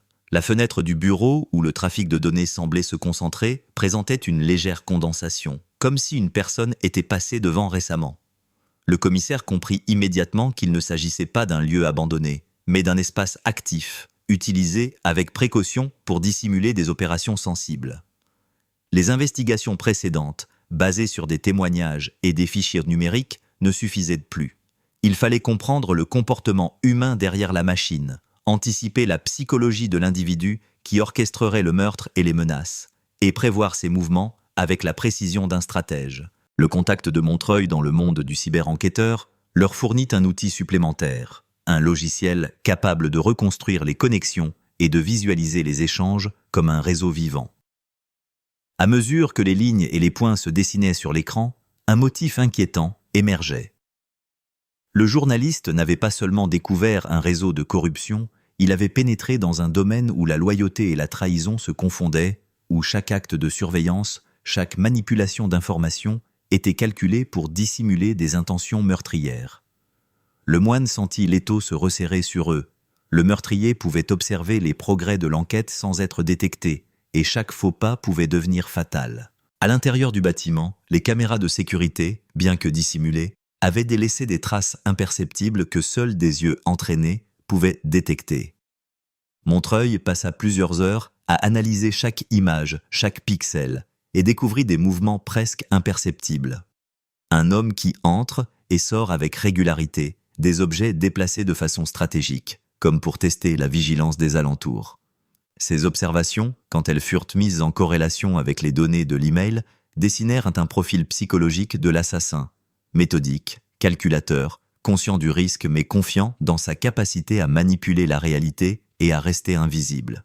Pendant ce temps, le moine revisita les archives personnelles de Duval, notamment ses notes manuscrites. Des annotations marginales, des symboles apparemment anodins révélaient un mode de codage personnel, un langage que seul le journaliste comprenait. Chaque symbole, chaque chiffre, chaque mot souligné représentait un indice destiné à être découvert seulement par quelqu'un capable de suivre sa logique. Le commissaire réalisa que Duval avait anticipé sa propre mort. Il avait préparé un testament numérique, un message codé destiné à dévoiler la vérité, même si sa voix avait été réduite au silence.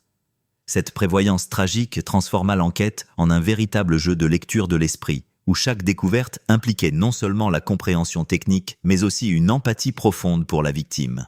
Les investigations sur le terrain conduisirent les enquêteurs à remarquer des habitudes subtiles du quartier, des livraisons nocturnes, des allées et venues de véhicules qui semblaient banales, mais qui, mis bout à bout, dessinaient une chorégraphie précise. Le moine comprit que le meurtrier utilisait des dispositifs de surveillance pour contrôler l'espace, anticiper les mouvements de la police et créer une impression d'inaccessibilité. Chaque détail était pensé pour semer la confusion, pour maintenir le voile de mystère et dissimuler l'ombre réelle derrière le crime. La tension monta à mesure qu'un événement imprévu se produisit. Un véhicule suspect s'arrêta à proximité du bâtiment. Les phares éclairèrent brièvement une silhouette qui sembla reconnaître l'observation de l'équipe. Le temps sembla se figer, chaque seconde pesant une éternité. Montreuil et le moine comprirent que le jeu de chat et souris avait commencé et que désormais, chaque mouvement nécessitait précision et anticipation. La peur de l'invisible, de l'indétectable, se mêlait à la détermination de dévoiler la vérité, de suivre les traces que Duval avait laissées malgré les dangers mortels. Dans les heures suivantes, l'analyse numérique progressa, révélant des échanges cryptés supplémentaires, où des codes cachés dans des documents financiers semblaient relier des individus influents à des transactions douteuses. Chaque élément mis en lumière confirmait une évidence inquiétante. La mort de Duval n'était pas un accident isolé, mais l'aboutissement d'un processus long, méthodique, où le pouvoir et la peur se confondaient. Les implications étaient énormes, et les ramifications dépassaient largement le cadre parisien. Le moine sentit le poids de la responsabilité. Exposer la vérité impliquait non seulement de résoudre un meurtre, mais aussi de déstabiliser des structures invisibles mais puissantes, un acte qui comportait des risques personnels considérables. Alors que la nuit tombait à nouveau, l'équipe d'enquête fit une percée cruciale. Un fichier contenant des coordonnées GPS reliées au rendez-vous crypté montra la localisation exacte où certaines des preuves avaient été conservées, un entrepôt abandonné en périphérie de la ville. Le moine sut que l'étape suivante serait dangereuse. Ce lieu contenait des indices tangibles qui pouvaient relier directement l'assassin à l'acte. Mais l'excitation mêlée à la peur, cette ligne fine entre l'angoisse et la détermination, galvanisa l'équipe. Chaque minute passée à préparer l'opération était essentielle, chaque détail planifié pour ne laisser aucune marge d'erreur. Cette prise de conscience transforma l'enquête en un ballet de stratégie et de prudence, où la psychologie, la technique et l'intuition humaine se mêlaient pour former un ensemble cohérent. Les données numériques et les observations physiques étaient deux faces d'une même pièce, et le commissaire comprit que pour résoudre ce meurtre, il fallait comprendre la logique et la psychologie de l'assassin, anticiper ses mouvements et pénétrer dans son esprit, là où la peur et le pouvoir se confondaient dans une danse macabre. Les premières ombres de l'aube peinaient à percer le ciel lourd, mais pour le moine et Montreuil, la nuit n'avait jamais semblé aussi claire. Chaque découverte les rapprochait de l'assassin, mais elle révélait aussi la complexité du réseau que Duval avait tenté de dévoiler. L'entrepôt abandonné, identifié grâce aux coordonnées GPS cryptées, se dressait au bout d'une ruelle oubliée, ses murs recouverts de graffitis et de traces de pluie anciennes. À première vue, il semblait vide, inoffensif, mais les indices numériques et la logique de l'assassin montraient qu'il était au contraire le cœur d'un système de dissimulation méticuleux. L'équipe approcha avec précaution, consciente que chaque pas pouvait être observé, que chaque bruit pouvait alerter quelqu'un invisible dans l'ombre. Le métal de la porte, rongé par la rouille, offrait une résistance minimale. Mais le commissaire savait qu'ouvrir cet espace, c'était pénétrer dans le monde privé de celui qui avait orchestré le meurtre. À l'intérieur, l'obscurité régnait, seulement percée par le faisceau des lampes torches qui révélaient des palettes renversées, des cartons éventrés et l'odeur du bois humide. Tout était silencieux, mais ce silence portait le poids de secrets soigneusement enfouis. Montreuil inspecta un coin de la pièce où un ordinateur portable abandonné semblait avoir été laissé à la hâte. Les fichiers qu'il contenait confirmaient ce que les emails et les transactions avaient laissé présager. Des documents financiers falsifiés, des contrats anonymes, des preuves photographiques d'échanges secrets et surtout une correspondance directe avec l'assassin identifié à l'IP. L'émotion monta. Chaque découverte rapprochait de la vérité, mais exposait également à quel point l'assassin avait été méthodique et calculateur. Le meurtre de Duval n'était pas un acte isolé, mais un fragment d'un plan beaucoup plus vaste, où chaque mouvement, chaque décision était pensée pour manipuler et intimider. En explorant davantage, le moine remarqua une trappe dissimulée sous un tas de débris. La curiosité et l'intuition lui dictèrent que quelque chose d'important y était caché.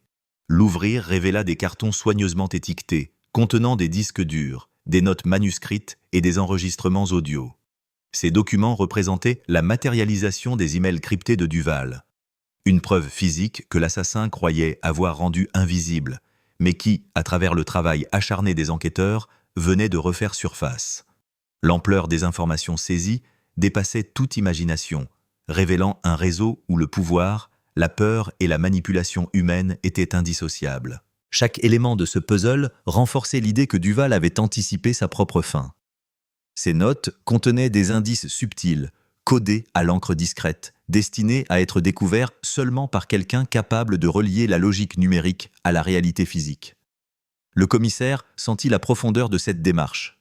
Duval n'était pas seulement un journaliste, il était un stratège de l'ombre, un architecte de sa propre postérité, capable de transformer sa mort en une vérité éclatante qui ne pourrait jamais être ignorée. Alors que l'équipe progressait, des mouvements imperceptibles se firent sentir. Une présence, presque fantomatique, avait laissé des traces récentes, un échantillon de sol déplacé, une chaise légèrement modifiée, comme pour signaler à l'assassin que quelqu'un avait pénétré son sanctuaire. Le moine comprit que le temps était compté. L'individu capable d'organiser un meurtre planifié avec tant de précision pouvait être encore à proximité, observant silencieusement et évaluant ses propres mesures de sécurité. La tension atteignit un sommet presque palpable, chaque respiration semblant résonner dans le vide de l'entrepôt. L'analyse des fichiers découvrit un enregistrement audio particulièrement révélateur.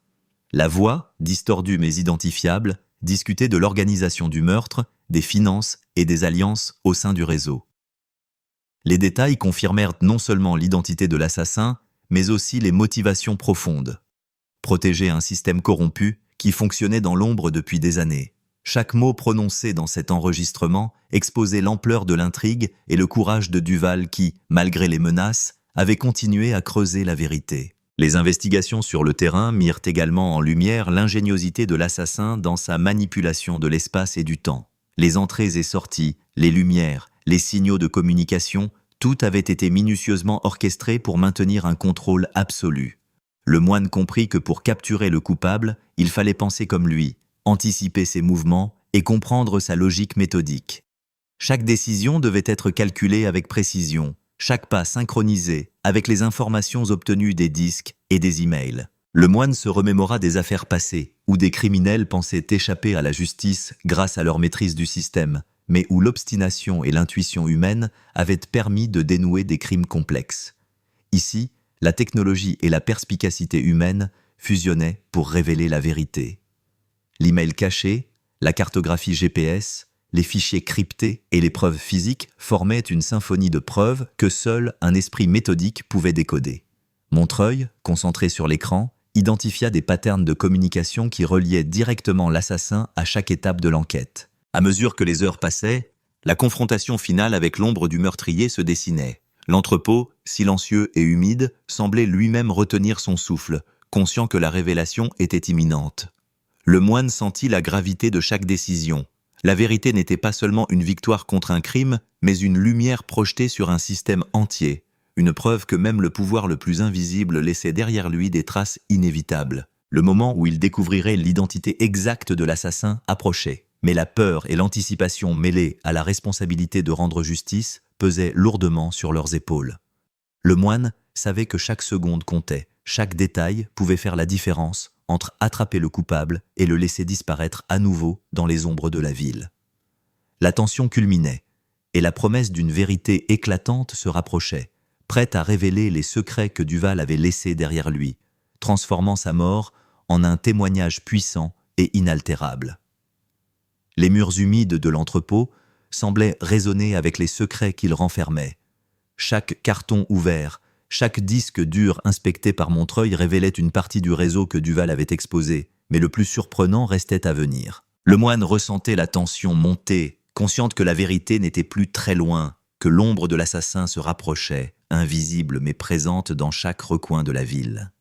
La pluie battante à l'extérieur semblait marteler le rythme de leur cœur, comme un écho de l'urgence silencieuse qui animait la traque. Alors qu'il poursuivait l'exploration, un fichier particulier attira l'attention de Montreuil.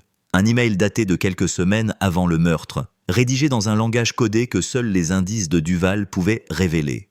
L'email mentionnait un rendez-vous secret dans un hôtel discret, où des transactions financières et des échanges d'informations sensibles avaient eu lieu. Ce lieu, maintenant identifié, constituait une pièce cruciale du puzzle. C'était le dernier endroit où Duval avait été aperçu vivant, et où l'assassin avait orchestré ses mouvements pour effacer toute preuve.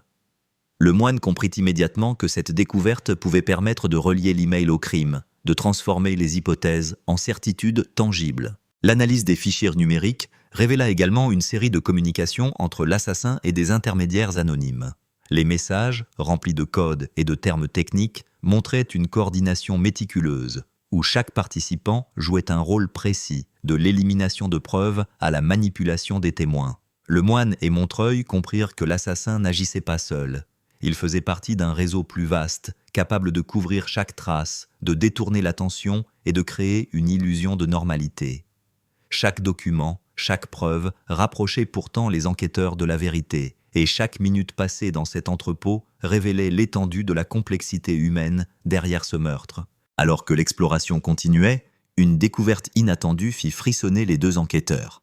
Un disque dur contenant des enregistrements vidéo.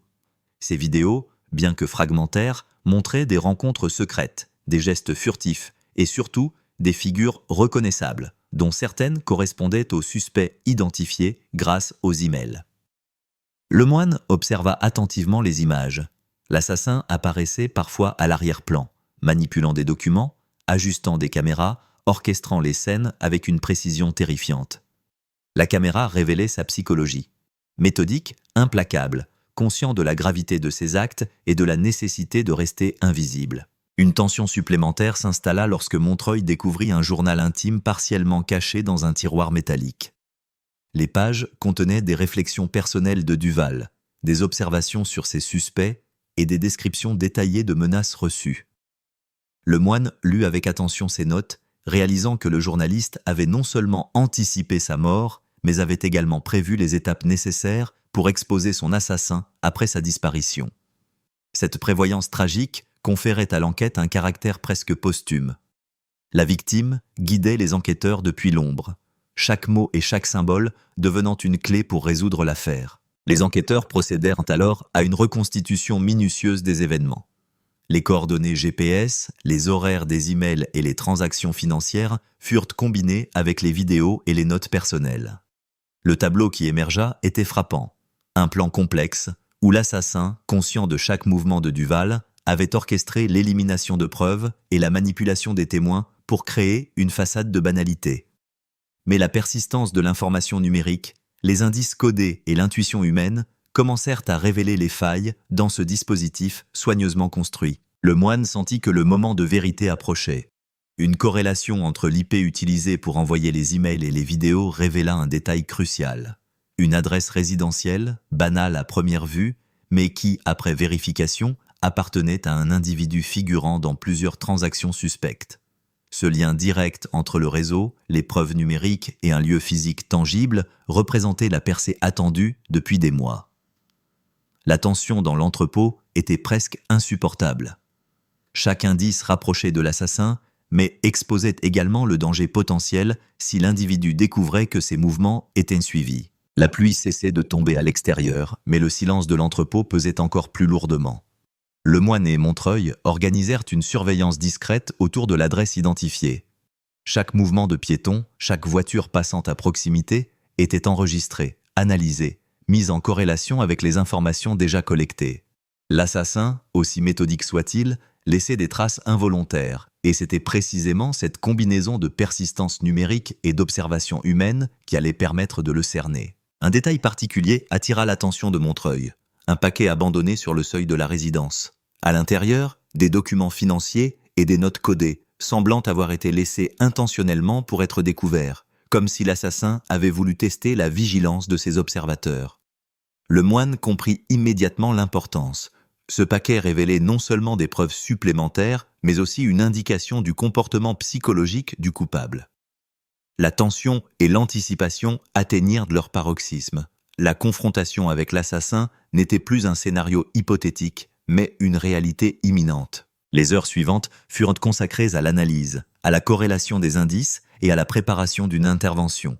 Chaque détail, chaque observation, chaque trace numérique fut minutieusement étudiée.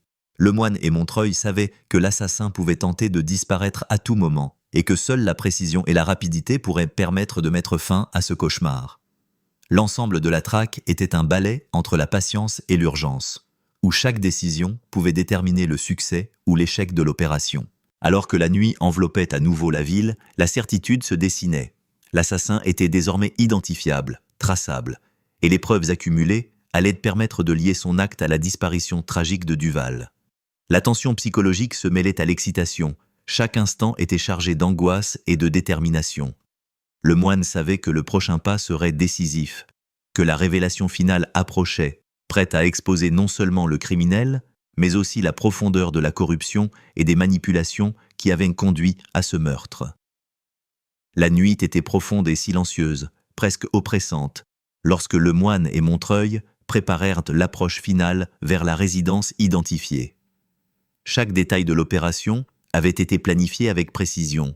L'heure, le positionnement de la surveillance, les communications silencieuses entre les équipes. Les pas feutrés sur le pavé humide résonnaient comme un avertissement discret, et la tension était telle que chaque souffle semblait amplifier le battement de leur cœur. La ville, pourtant si vivante, semblait retenir son souffle, consciente que le moment décisif approchait. Les indices collectés depuis l'entrepôt et l'analyse des emails convergeaient enfin vers un point unique. Un appartement banal mais dont chaque mouvement, chaque livraison, chaque signe avait été scruté par l'assassin. Les vidéos, les notes de Duval, les transactions financières, tout pointait vers ce lieu. Montreuil observa les fenêtres, cherchant la moindre anomalie, un signe de vie, un reflet qui trahirait la présence de celui qu'il poursuivait depuis des mois. Lemoine sentit l'excitation se mêler à la peur. Cette traque avait duré si longtemps, et la vérité était sur le point d'éclater. Soudain, un mouvement léger à l'intérieur attira leur attention. Une silhouette se déplaçait derrière le rideau d'une fenêtre. Chaque geste semblait calculé, mais la fatigue, la répétition des rendez-vous et la tension avaient laissé échapper de petits indices, presque imperceptibles, qui suffisaient à tracer un profil de l'assassin en action. Lemoine savait qu'il ne pouvait pas se permettre d'attendre plus longtemps. Chaque seconde retardée pouvait permettre à l'individu de disparaître, d'effacer les dernières preuves et de recommencer son cycle de manipulation. L'équipe décida d'intervenir. La porte fut approchée avec prudence, chaque membre du groupe conscient que le moindre bruit pourrait alerter l'assassin. Les preuves accumulées donnaient désormais un cadre légal solide pour procéder à l'arrestation, mais la peur du danger réel était palpable. Lemoine se souvenait de chaque détail, les transactions, les emails, les fichiers vidéo, chaque pièce d'information codée dans l'univers numérique et physique que Duval avait laissé derrière lui pour guider les enquêteurs. La convergence de ces éléments rendait la traque irréversible. À l'intérieur, l'assassin, conscient d'être observé depuis des semaines, tenta de disparaître, mais les caméras de surveillance externe et les repérages minutieux avait réduit son champ d'action. Le Moine et Montreuil le suivirent pas à pas, anticipant chaque mouvement, comme si le journaliste disparu guidait leurs décisions depuis l'ombre. Les pièces se succédaient, remplies de documents, d'ordinateurs et de preuves tangibles que l'assassin avait cru pouvoir dissimuler. Chaque découverte confirmait non seulement sa culpabilité, mais également l'ampleur de la manipulation orchestrée avant et après le meurtre. Montreuil trouva alors une lettre soigneusement pliée, cachée dans un tiroir du bureau principal. Les mots écrits par Duval semblaient adressés directement à ceux qui poursuivraient son enquête. Des indices précis sur l'identité de l'assassin, sur ses motivations et sur les connexions invisibles qui rendaient son acte possible. Cette lettre, mêlant prévoyance et émotion, offrait un dernier guide, un testament numérique et physique capable de transformer l'angoisse de l'inconnu en certitude. Le Moine sentit le poids émotionnel de cette découverte.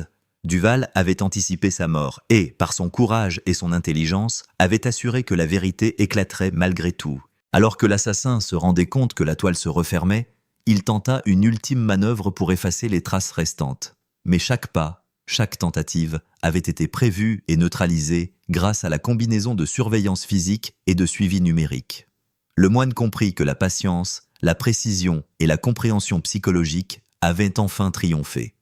La capture était imminente, et chaque indice accumulé depuis des mois trouvait enfin sa correspondance tangible dans la réalité. Le moment de confrontation arriva. L'assassin, surpris mais calculateur jusqu'au dernier instant, fut interpellé sans violence excessive, son expression oscillant entre étonnement et frustration. Montreuil sécurisa les documents et les dispositifs numériques, s'assurant que chaque preuve était préservée pour les étapes judiciaires à venir. Le Moine sentit un mélange de soulagement et de gravité. La traque était terminée, mais la portée de l'affaire allait bien au-delà d'un simple meurtre. Chaque fichier, chaque email, chaque transaction exposait un réseau complexe de pouvoir, de corruption et de manipulation humaine. Une fois l'assassin neutralisé, l'équipe procéda à l'examen final de l'appartement et des documents restants. Les fichiers contenaient des confirmations des transactions financières illégales, des enregistrements vidéo de réunions secrètes et des notes personnelles qui liaient directement l'individu au meurtre de Duval. Chaque pièce de preuve consolidait le récit et assurait que la justice ne serait pas seulement symbolique mais tangible. La ville, qui semblait si distante et indifférente, devenait le théâtre d'une vérité révélée, où la persévérance humaine et l'intelligence avaient triomphé de la tromperie et de la manipulation. Alors que les premières lueurs de l'aube éclairaient à nouveau Paris, le Moine et Montreuil restaient dans le silence de l'appartement, contemplant la matérialisation de mois d'enquête acharnée. L'assassin était arrêté, les preuves étaient tangibles, et la mémoire de Duval pouvait enfin être honorée par la révélation de la vérité. Mais au-delà de la satisfaction professionnelle, il y avait la conscience aiguë de la fragilité humaine, de la ténacité nécessaire pour défendre la vérité face à des forces qui opèrent dans l'ombre. La nuit avait livré son secret, et la justice, même imparfaite, avait triomphé grâce à la combinaison de courage, de perspicacité et de technologie. L'arrestation de l'assassin ne marquait pas la fin de l'histoire, mais le début d'une plongée encore plus profonde dans l'ombre du réseau que Duval avait tenté de dévoiler. Chaque fichier saisi, chaque note récupérée de l'entrepôt et de l'appartement révélait une complexité inattendue, des alliances secrètes, des transactions financières camouflées sous des apparences légales et des manipulations orchestrées pour effacer toute trace de culpabilité. Le Moine comprit rapidement que la vérité dépassait largement le cadre d'un simple meurtre. Elle exposait un système entier où la loyauté, la trahison et le pouvoir se confondaient dans un balai mortel. Montreuil analysait méticuleusement les vidéos et les emails restants. Chaque communication codée devenait un fil que l'on pouvait tirer pour dénouer le réseau. Des noms anonymes commençaient à émerger, des figures jusqu'alors invisibles, capables de coordonner des actions à grande échelle et de couvrir les traces de l'assassin. Le Moine réalisa que le journaliste, en poursuivant sa propre enquête, avait mis en lumière non seulement la mort programmée, mais aussi des structures de manipulation et de corruption que peu osaient confronter. La profondeur de l'intrigue renforçait le sentiment d'angoisse et de gravité. Cette vérité avait un prix, et le courage de Duval avait payé le sien. L'analyse des communications révéla un détail crucial. Certains emails et fichiers financiers semblaient être délibérément conçus pour induire en erreur quiconque tenterait de comprendre le réseau. L'assassin, conscient de l'intrusion possible, avait créé des leurres et des fausses pistes testant la vigilance de ceux qui cherchaient la vérité. Mais la logique et la perspicacité humaine, combinées à la technologie, permettaient de distinguer le vrai du faux. Le moine sentit la satisfaction de voir l'ombre du mensonge se dissiper progressivement, dévoilant le visage réel de la manipulation. Un point clé émergea des notes de Duval et des fichiers récupérés. L'assassin agissait pour protéger un cercle restreint d'individus puissants, dont certains occupaient des positions de contrôle dans des institutions financières et médiatiques. Chaque action, chaque silence, chaque effacement de preuves servait à maintenir le système en place, à garantir que les révélations du journaliste ne puissent jamais voir le jour. Le moine comprit que l'assassin était à la fois un exécutant et un gardien, un maillon essentiel d'une chaîne complexe où la loyauté se mesurait en secret et en obéissance silencieuse. Les investigations conduisirent également à des preuves physiques inattendues. Des documents cachés dans des compartiments dissimulés contenaient des reçus, des contrats et des confirmations de transfert d'argent vers des comptes anonymes. La corrélation entre ces transactions et les communications numériques démontrait clairement que le meurtre de Duval n'était pas un acte impulsif, mais un plan méthodique destiné à neutraliser une menace pour le réseau. Chaque élément récupéré renforçait le récit construit par le journaliste, comme si sa mort avait été la dernière étape nécessaire pour que la vérité éclate, guidée par sa propre anticipation et sa logique. La dimension humaine de l'affaire devint de plus en plus présente. Le moine réfléchit aux motivations et aux craintes de l'assassin. Le besoin de protéger un système qu'il considérait comme vital. La peur de l'exposition et l'arrogance de croire que ses méthodes resteraient invisibles. Ce mélange de peur et de maîtrise révélait une psychologie complexe, où la planification rigoureuse se mêlait à une certaine vulnérabilité.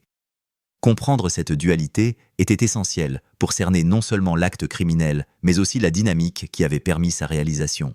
Au fur et à mesure que les pièces du puzzle s'assemblaient, Montreuil mit au jour un élément décisif, un fichier caché contenant une liste de noms et d'adresses, avec des annotations sur leur rôle et leur niveau de complicité. La révélation était explosive. Elle permettait de relier chaque acteur, de comprendre le flux de décisions et d'anticiper d'éventuelles manipulations futures. Le moine sentit l'ampleur de ce qu'il venait de découvrir. La vérité ne se limitait pas à un meurtre, mais exposait un réseau entier de contrôle, de peur et de pouvoir. Dans le silence de l'appartement, les enquêteurs prirent conscience de la dimension symbolique de leur travail. La mémoire de Duval se transformait en guide invisible, chaque preuve retrouvée incarnant la volonté d'un individu déterminé à dévoiler la corruption et l'injustice, même au prix de sa vie. Le moine comprit que la justice allait au-delà de l'arrestation. Elle résidait dans la capacité à relier les faits, à dévoiler la vérité et à restituer à la victime sa voix, même après sa mort. Enfin, les derniers fichiers révélèrent la stratégie finale de l'assassin, un plan de dissimulation et de manipulation destiné à brouiller toutes les pistes et à garantir son impunité. Mais la combinaison de l'intuition humaine, de la technologie et de l'héritage intellectuel de Duval avait permis de contrer cette stratégie. Le moine sentit une satisfaction silencieuse. L'équilibre fragile entre la persistance de la vérité et la puissance du mensonge avait enfin penché en faveur de la justice. Alors que l'aube se levait sur Paris, la lumière nouvelle éclairait non seulement la ville, mais aussi la compréhension complète du réseau, des motivations et des mécanismes qui avaient conduit au meurtre. Le moine et Montreuil savaient que cette enquête resterait gravée dans leur mémoire comme un exemple de la complexité humaine et de la nécessité de persévérer, même face aux structures les plus invisibles et les plus puissantes. Le courage et l'anticipation de Duval, mêlés à la ténacité des enquêteurs, avaient transformé une tragédie personnelle en révélation publique, exposant la vérité et rendant justice de manière indélébile. L'aube baignait Paris d'une lumière pâle, et pourtant, dans l'appartement silencieux, la tension restait palpable. Le moine et Montreuil avaient passé la nuit à analyser chaque détail, chaque fichier, chaque note de Duval. L'assassin était entre leurs mains, mais la vérité qu'ils allaient dévoiler dépassait largement le cadre d'un simple meurtre. Ce n'était pas seulement un visage qui venait d'être exposé, mais l'ensemble d'un réseau, un système complexe où le pouvoir, la peur et le secret s'entrelaquaient pour protéger ceux qui croyaient être intouchables. Le moine observait les documents éparpillés sur la table, les captures d'écran des emails, les vidéos, les notes manuscrites. Tout prenait sens désormais. Le meurtre n'était pas un acte impulsif, mais la conséquence inévitable d'un mécanisme de contrôle, où la vérité menaçait de faire tomber des puissants. Montreuil, silencieuse, annotait chaque fichier, reliant les noms, les lieux, les transactions. La précision avec laquelle tout avait été orchestré par l'assassin était effrayante, mais l'intelligence et la persévérance humaine avaient permis de suivre le fil jusqu'au bout. Puis vint le moment de confrontation finale, mais cette fois non pas physique mais symbolique. L'assassin, désormais captif, était confronté aux preuves irréfutables. Chaque mouvement qu'il avait pensé invisible, chaque manipulation, chaque email crypté, tout était désormais exposé et compréhensible. Le moine vit sur son visage cette mixture de peur et de calcul. La prise de conscience qu'aucune planification ne pouvait échapper à la perspicacité humaine lorsqu'elle était guidée par le courage et la volonté de vérité. Montreuil projeta sur un écran l'email décisif, celui que Duval avait caché dans un ancien disque dur, l'élément final qui permettait de lier directement l'assassin au meurtre. Les mots, les horaires, les adresses, tout confirmait la logique minutieuse de l'enquête. Le moine sentit le poids de cette découverte. La justice n'était plus théorique, elle était tangible, irréfutable, construite sur la persévérance de l'homme et la mémoire du journaliste disparu. Chaque indice rassemblé devenait un témoignage, une preuve que la vérité pouvait triompher même dans les réseaux les plus opaques. Alors que la lumière du matin s'étirait sur les façades de la ville, les enquêteurs procédèrent à la restitution complète du réseau.